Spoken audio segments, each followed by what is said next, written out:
Before we get started, I just want to ask that we take a moment of silence. One of the ladies that was a regular coming here all the time, she's part of Starting Point, has done a lot of artwork at Starting Point. She's a pretty neat lady. Rita, she passed away yesterday. So if we just take a moment of silence in her memory.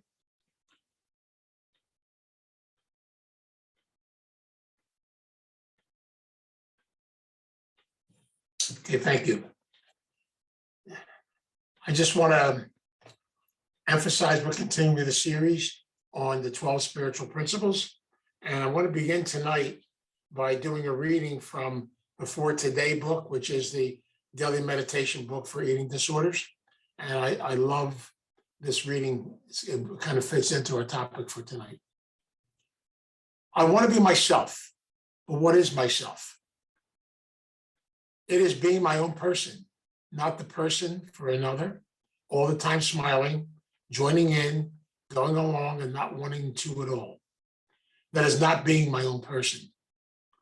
Some days I do not know much about myself, but I am aware of my efforts to find out, to grow, to know that growth has the power of a blade of grass pushing through a crack in the cement. I also know that growth comes in its own terms and its own time. I will try to be patient. There's nothing else to do. To be myself is to say what I mean, make decisions without fear, and give up pleasing people just to gain approval. I wanted to share that tonight because we're going to continue our series, and I just want to backtrack just for a couple of minutes. Now, we started the series by talking about spirituality, and spirituality really is the gift of being able to look within, to come to a knowledge of ourselves as a person. It's to get in touch with our personal spirit. Then we talked about the first three words, the first three spiritual words: acceptance, faith, and trust. I call them the foundation words. They're the words by which we are able to deal with life on a daily, everyday basis. There's so many things we have to accept. We have to have a sense of faith. We have to believe in something, to be connected, and to trust, learning to let go, which means we have to be in charge of everything and run everything. We have to stay away from perfectionism. So tonight I want to concentrate on, and I know when we advertised it said 3 words, but I want to really work on 4 words. And the 4 words are honesty, humility, forgiveness, and completion, or closure, you want to use the term. I think one of the things we have to learn in life, which is so important, is that we have to learn how to be honest. But honesty has 2 sides to it. We can be brutally honest and say, well, I was honest, and rip somebody apart and tear them to shreds. Or we can learn honesty with love, gentleness, gentle honesty. And that means being honest with ourselves first. The more gentle we are with ourselves, the more gentle we'll be with others.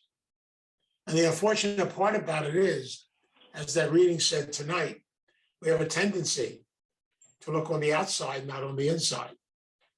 So the real spirit of honesty comes from your heart, comes from your spirit, comes from realizing the fact that I've got to try to be as honest as I can be for where I am in my life today. And I got to tell you a secret. You'll never be totally honest. Sorry about that. You'll be totally honest for today. I always share the story. I did my first 4th step quite a number of years ago. When I first did it, I really thought I was being honest. Then 6.5 years later, I did another one. And God, I was a hell of a lot more honest in my 4th step 6.5 years later than I was in the first one. Then I did another one, and guess what? I'm now in the process of doing another one right now. Actually, me and my sponsor are on the 4th step right now. And so again, I'm learning. There are things coming up I'm looking at, I'm dealing with, things that I haven't been honest in the past. I'm able to get in touch with more stuff now because I'm in a different place than I was all those years ago. And that's part of the process of life. Because the real secret of life is just to try to be honest with yourself to the best of your ability, but doing it through an act of love, caring. Same thing in dealing with others. But I've learned something. If I truly learn to be honest with me, with love and with gentleness, then I'll be honest with others the exact same way. Everything comes from where we are, where we're functioning from. Along with honesty comes humility. And humility is really another word for courage. I love that second part of the Serenity Prayer, where it says, courage to change the things you can. The most courageous human beings on the face of the earth are people that have the honesty and the openness to look at themselves, to listen, and to learn. But I'm going to tell you a secret. You can't do it by yourself. You need help. I'm going to share this on a personal level because this is something I really put together because it's something I really had to learn my own way. For a long period of my life, I was very much shut down on the inside. So I really wasn't being honest with myself. Well, I didn't know myself. How could I be honest with myself? And so literally everything was external. Everything was busy. Everything was working. Everything was on the outside. But there was nothing on the inside. And so really in reality, since I didn't know who I was, I always lived in fear. I lived in anxiety. And very many times, I often felt many times a little bit dishonest because I wasn't letting anybody get too close to me. It was only through the gift of God, the recovery program, and the process of getting to a point in my life where I finally was able to connect with a sponsor in my OA program who had the courage and strength to work with me, to help me. But see, it takes a village. You know, it's interesting how I had to go to see a doctor who I didn't want to go to see. I told you about this before. And that doctor identified my eating disorder, began to get me to look at things I don't want to look at. And I got mad at him. I always get angry at people when I don't like what they have to say. But then, you know what? I love them afterwards. Because every time that happens, I know it's something I need to look at. But I'm no different than you. We avoid as long as we possibly can. And then we have to deal with things. That goes back to me with the priesthood, with changing my lifestyle, with everything I had to deal with, my sexuality, everything in my life I had to face and deal with. But basically, I had to do it because I had others who helped me with it. Because I was living in a field of denial and I was scared. And many of us are scared of change. We're scared of growth. We're scared of new things. And becoming humble means being open to change, being open to growth, being open to new things, to open up in new directions. And so many times in life, we get so rigid and we try to keep things a certain way. It's much more fun to be more of a flowing person, to be open to new things and new directions. But see, that involves a real gift of honesty and humility. A very humble person is someone who is always in process of learning, always in process of growing, always has a wonderment, is always in that process of rediscovering things about themselves and about life in general. I've shared some stories before with you, but I'll share a couple of them. My most favorite one is a priest that taught me in seminary, Father Pete. And Father Pete will always be a big part of my heart and my journey. But when I first met Father Pete, I didn't like him. Want to know why? Because he was old. I couldn't understand why a man 92 years old was teaching us philosophy. I figured he should be retired. I began to find out that man had a wealth of knowledge, a wealth of experience. And that man taught me that you can read all the books you want to read, you can analyze all the things you want to analyze. And I'm really saying this for all of us as codependents, because we love to buy books and read books and try to figure ourselves out. He taught me something. The greatest moments and the greatest teaching moments in life comes from experience, comes from going through the process of life, comes from getting hurt, comes through making changes, comes to admitting to defeat sometimes, admitting to our faults, having to come to an acceptance of things. These are all the spiritual things he was saying to us and teaching us. And that man had so much wisdom, and I learned so much from him in the course of my seminary years. I am amazed at. Also, he had this attitude, very powerful attitude. I remember when he was 95 years old, he basically had a house off campus, was having a new roof put on his house. They were going to give him a 10-year guarantee. He fought with that contractor for a 20-year guarantee. Now he's 95 years old. He's fighting with a damn contractor for a 20-year guarantee on the roof.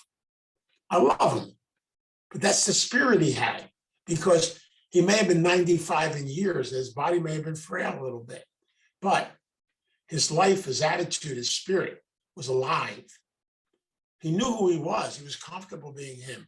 And he was open to new things and new directions. I told you the story that he died at age 99, never made it to 100. I was sad about that. But at 99, he was in our seminary infirmary. He was on his deathbed.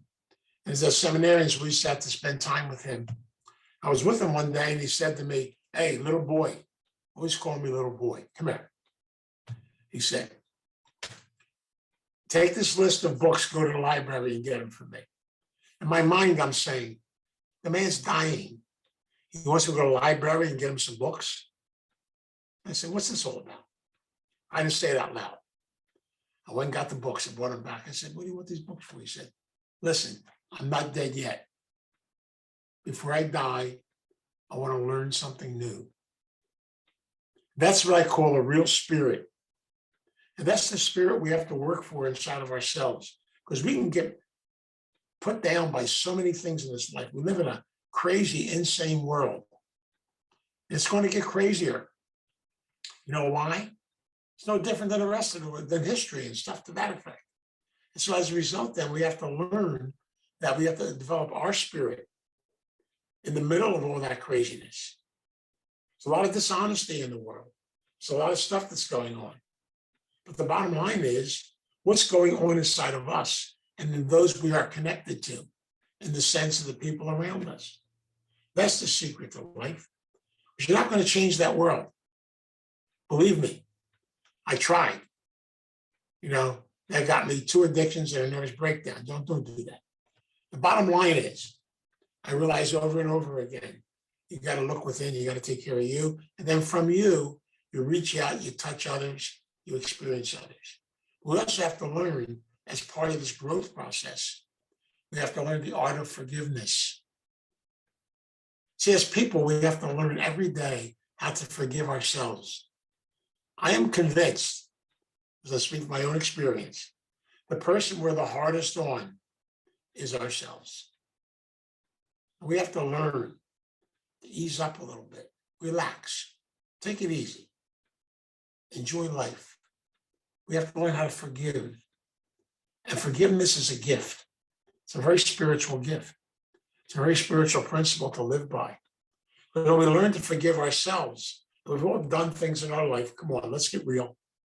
We've all made a lot of mistakes. And there's probably a lot of things in our life we don't want to talk about publicly. And that's okay too. It's all part of it. But at least I can talk about it, you know, with my sponsor, with people in recovery, people I trust, people I'm comfortable with, you know, and basically I realize the fact it's all part of me experiencing self-forgiveness. A lot of things in life, we have perceptions of things. They have to change. And sometimes we're very difficult. I mean, to give an example, I spent a lot of time when I was in the priesthood blaming my parents, blaming my family, blaming the institutions, blaming the church. I love the blame game. It's a lot of fun, by the way. So I can blame everybody else. I got to look at me. It's a big part of it. So I've learned over the years, I don't want to do that. So today I can look at things a lot differently. And I've learned something from this gift of spirituality. I've learned the importance of looking at my defects, looking at different things in my life I've done or experienced. And how can I learn from them? How can I grow from them? For every defect, there's an asset. You can learn from every situation in life. I don't care how shameful it is, how powerful it is. We have all made mistakes. We have all done things that sometimes, we have that disease. I know I have it. You probably have it too. It's called foot and mouth disease. Then it takes a long time to get that damn foot out of your mouth, doesn't it? And the bottom line is we all do that because we react to a lot of situations, not knowing what's really going on. I look at my own life and I'm very grateful. And I have a lot of gratitude for a gentleman in my life that I'll be forever grateful for. His name is Father Jerry, a Catholic priest from Belgium. I told you this before, but I had the wonderful opportunity when I was studying for my master's degree at LaSalle University. I had to take summer courses. And what they did in the summertime is they brought in a European faculty to teach us. Well, people from Europe look at life so differently than we do. We are so uptight. It's amazing when you look at it. But the bottom line was we had this guy, Father Jerry, and I still remember that day, never forget it. We're in a classroom. We have Jerry as a professor. He's going to be a 3-hour class, all nuns and all priests in the classroom. Now, of course, we're all educated properly. So we have the proper pencil, the proper pen, the yellow notepad, all that stuff you're taught in Catholic school. You know what that's about. We're ready to go. He comes in, he has Bermudas on, flip-flops, and a white t-shirt. I said, what the hell? He comes in and he says to us, what do you want to learn today? Nobody answered him. He said, what do you want to learn? Nobody answered him. He said, okay, let's go have lunch then. He walked out. Went across the street to the cafeteria. Supposed to have a 3-hour class. We all went over and he said, what about the class? He said, it's a beautiful day. The sun is shining. Sit down, have a cup of coffee, relax. We do something tomorrow. Don't worry. You worry too much. Take it easy.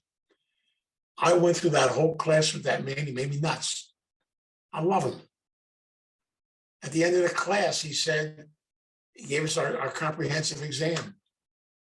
And of course, I'm American. I know what I do. All of us do. We're students. So we study like crazy. We stay up half the night. We cram, ready for that exam. He comes in. We're supposed to get 6 questions and 3 hours to answer them. He gave us our 6 questions. The questions were on nothing we ever studied. I didn't even know what they were on. I looked at him. Everybody in the class is going, oh, man. The nun next to me is crying. She don't know what to do. So I said, you know what? I'm not going to sit here and stare at these for 3 hours. I made new questions. I said, the hell with it. So I created 6 questions I knew. I told the nun to do the same thing. Oh, I can't do that, she said. I said, all right, well, I'm doing it. I wrote them out real good. I gave them out, gave them to him. And at the end, I got an A. You know what he said to me? You finally understand. Life is never going to go the way you want it to go. You have to learn how to adjust. That's what experience is all about. You have to learn how to let go, adjust, and move forward. And I'm learning in my life today, so many gifts I've learned from people in the past. And I have to learn to forgive myself for being so angry at them because they taught me so much. I spent so much time being angry at the church, but I never would have got that education if it wasn't for the church. I have to look at the positive side of things. I also look back and say, my mom, sure, I was critical of my mom. My mom was tough, though. She taught me how to handle situations, how to handle things I never thought I could handle in my life. I mean, good God, I ran Starting Point for 38 years, not knowing the thing I was doing. It's unbelievable, and I got it done. It's amazing, isn't it? I still bust Loretta about that one, but that's all right. But yeah, it's unbelievable. I don't know. I never knew how to run anything. And yet I learned from my mom. My mom used to handle situations I don't think anybody could handle. She lived in a tough neighborhood to the day she died. Never wanted to leave. I'll tell you, the kids in the neighborhood protected her, took care of her, loved her, because she was tough. And I love that toughness. And yet at the same time, I've learned how to be a gentle tough. That's where that business of honesty and humility comes with gentleness. You can be rough, you can be crazy, but you have to learn how to be gentle. And that takes time. We also have to learn how to forgive ourselves and forgive others and make peace and make settlement. That's so important because so many times in our life, we have a tendency to hold on to things, not to let them go. And sometimes we need help in doing that. You know, it's interesting, just before I came on the lecture tonight, around 5 after 6, my wife and I bought a new lawnmower today, this past week. And I couldn't figure out how to put this thing together. It was driving me nuts. So I called a good friend of mine who's in the landscaping business. And I said, hey, Calvin, can you come over and please give me a hand putting this thing together? And so he said, I'll get over there sometime. I said, okay. So I was getting ready and to get my stuff ready for tonight. He knocks on the door and it's him. It was 10 after 6. He said, I'm here to fix the lawnmower. I said, okay. So I got it out. You know that sucker put that thing together? You ready? In about 6 minutes. No problem. I didn't even know what he was doing. But see, I'm learning something in my life. If I don't know how to do something, don't sit there and keep trying to do it and then get frustrated and get aggravated and you want to kick it. No. Call somebody, get some help. You know, in the codependency book, there's a reading on what they call the Codependency Crazies. And I love that reading. It describes the codependent crazies. It says the codependent wakes up in the morning, ready to go, got their whole day planned, because most of us try to do that. And then they go downstairs and the car won't start. So they start getting frustrated. They start yelling at the car, like the car can really hear them. So to start because they yell. They start having a little tantrum. Now, the normals, not codependents, the normals, the car won't start. They go in the house, get a cup of coffee, call AAA, and relax and take it easy till they come.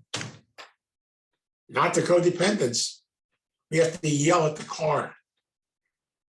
We have to yell at something. It's amazing.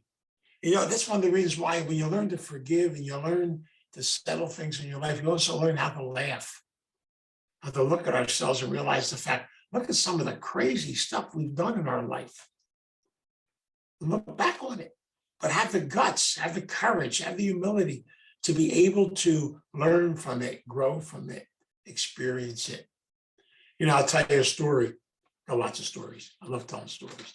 But one of my favorite stories is that Father Jerry again. Well, he was a pistol. Anyway, I always had an issue with women.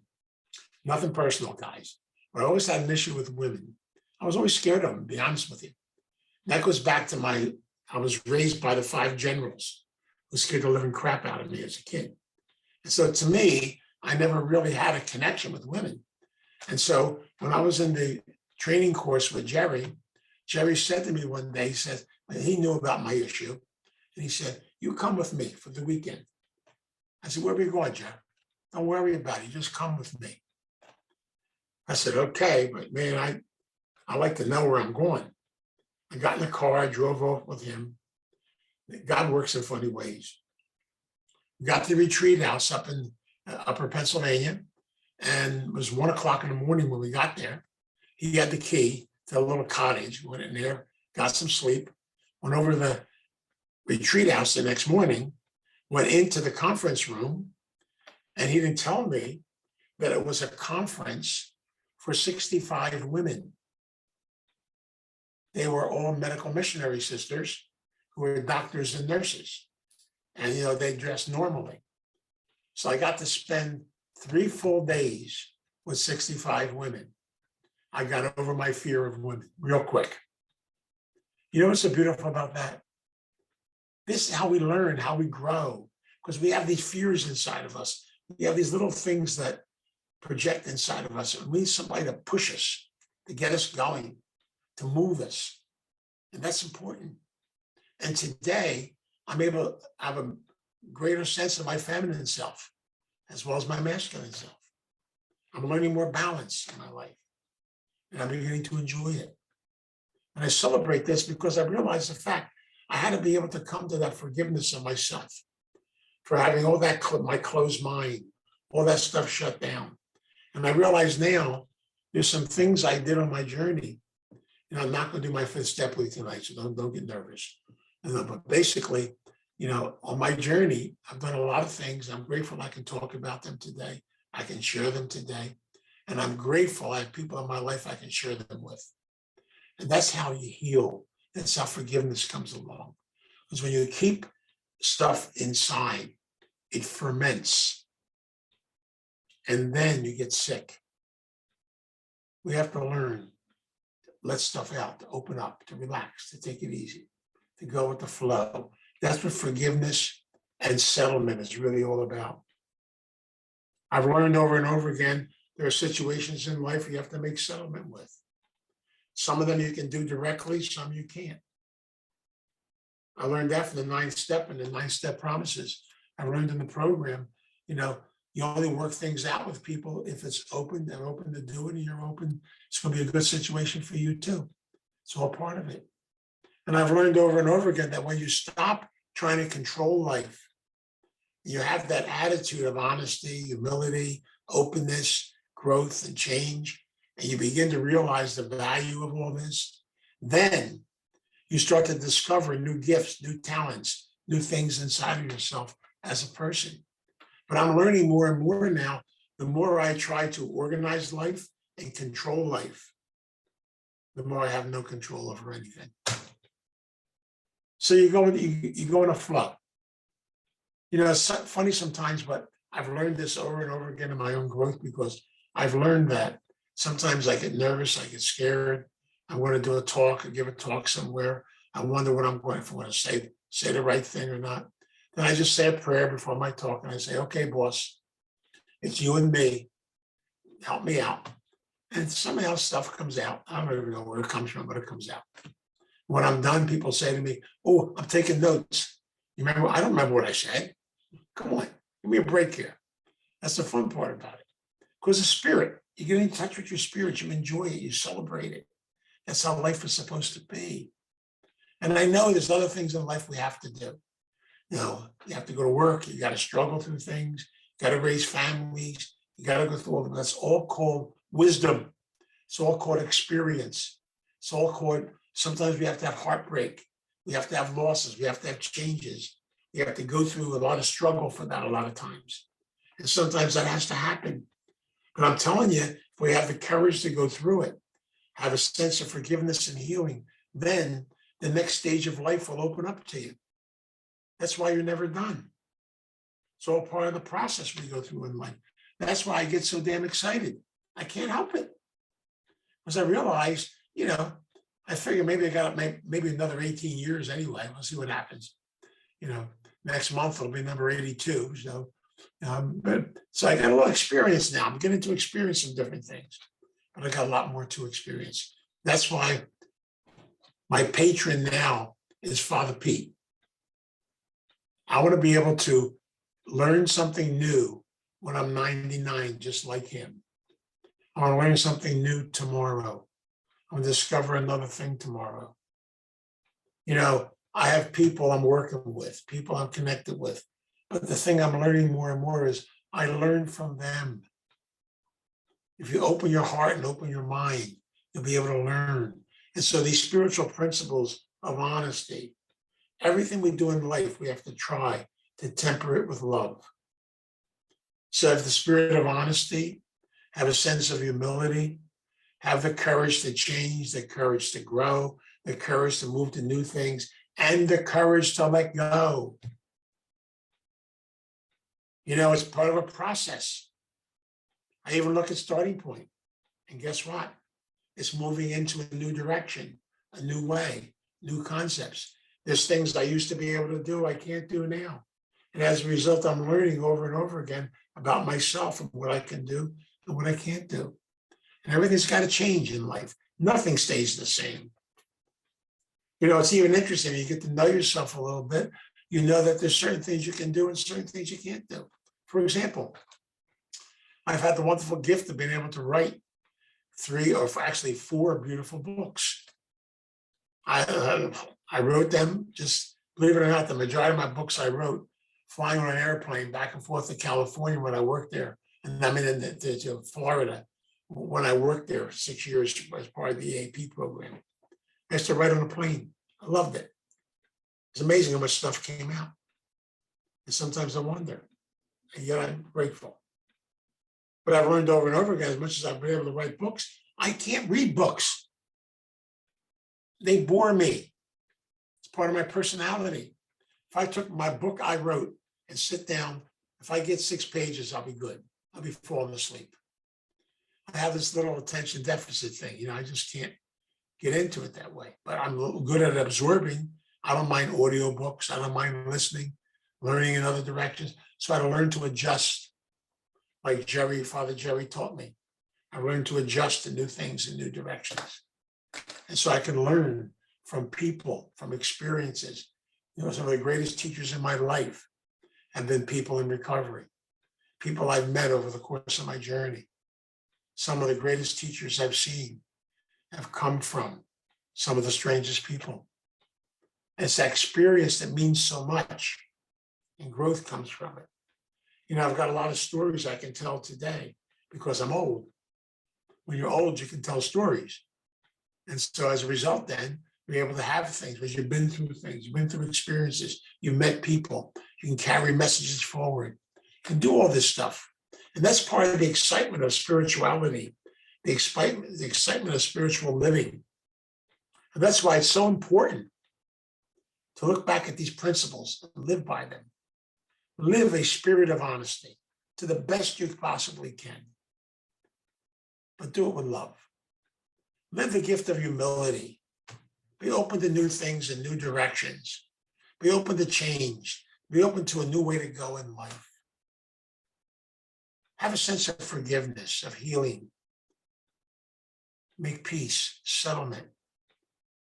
Learn to forgive, to relax, to take it easy. At the same time, learn to make closure, to let go of the past, do closure with it, because whenever you do closure and settlement, new things open up. It's the old story, when you close a door, a new door opens. But if you keep your foot in the old door, you got a sore foot. But some of us, because we get a little crazy, have our head stuck in that closed door. Because we keep thinking we're going to change things. Let the door close, say goodbye, so you can say hello. And that is so important as part of this process. And that's why when I talk about spiritual principles, and what I'll do at the end in the last talk, I'll take all these principles and put them together into a mosaic and into a package. Because to me, these are 12 simple principles by which you can live a somewhat healthy life and enjoy it to the best of your ability. And one of the biggest things I said way back in the beginning was, you got to let go of the two killers, control and fear. They're making you crazy. Gabish, they make you crazy. And so the bottom line is we have to learn how to open up these doors. And that's why next week I want to talk a lot about prayer, about meditation, about inner healing, about being able to put together all this, to let it become part of us and part of our journey. But we're human beings. We need to fill the tank. When you're driving your car and it runs out of gas, you got a problem. You can't go anywhere, right? Well, we're no different. We have to fill our body. We need food, but also need spiritual. We need things to put into it.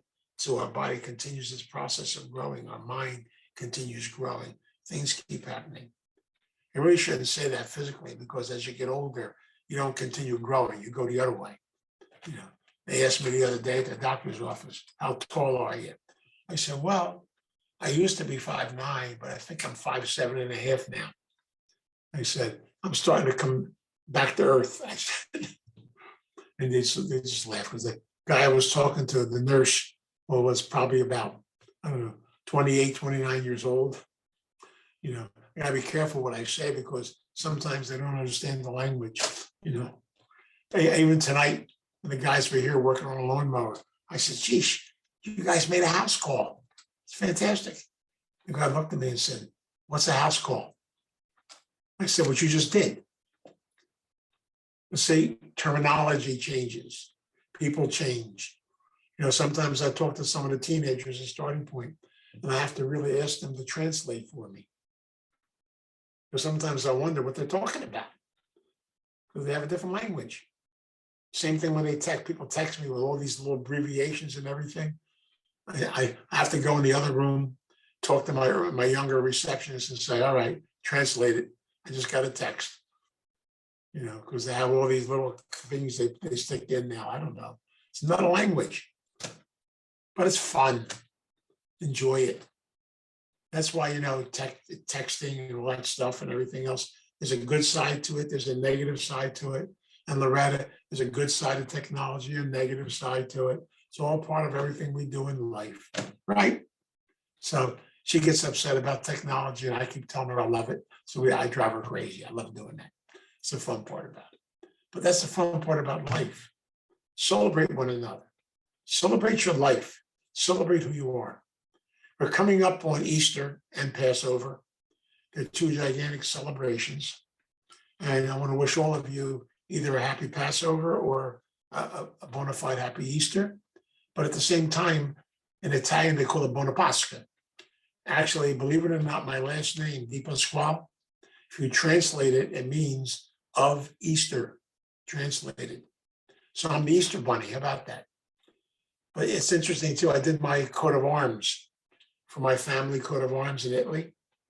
And the coat of arms is the Paschal lamb with the cross through it. The concept of Easter, the resurrection. It's just interesting. When you look at your history and your foundations, the stuff you come from, there's a purpose behind it all. It's just amazing when you do it. So it's a fun part of life. So my prayer tonight is, I just want to ask God to help us and guide us on this journey of our spiritual growth, to help us to look within ourselves and to really work on being honest with us, having that sense of openness and that sense of growth, which is so important. And above all, to be good to ourselves. So let us pray. God, we come before you tonight in prayer. We come here in gratitude. We come here in love. We come here and we try to the best of our ability to be honest with you.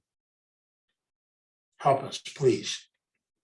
Teach us the importance of learning from all the experiences and things in our life.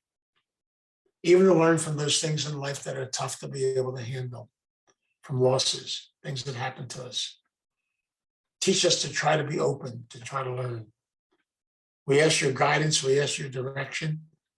We ask the God of our understanding, no matter what it is, to help us and guide us and strengthen us, to help us to be more honest, more open, to help us to forgive, to settle things, make peace, and move forward in life. But teach us, please, help us never to be done, to always be in process of growing, process of learning, process of discovering. It's really important. So we ask your guidance, we ask your direction, we ask you walk along with us and help each and every one of us on our journey. We pray and we ask this every day. We pray it in your name. Amen. And now I'm going to ask if you would just unmute yourself. God, grant me the serenity to accept the things I cannot change, the courage to change the things I can, and the wisdom to know the difference. God's will, not mine, be done.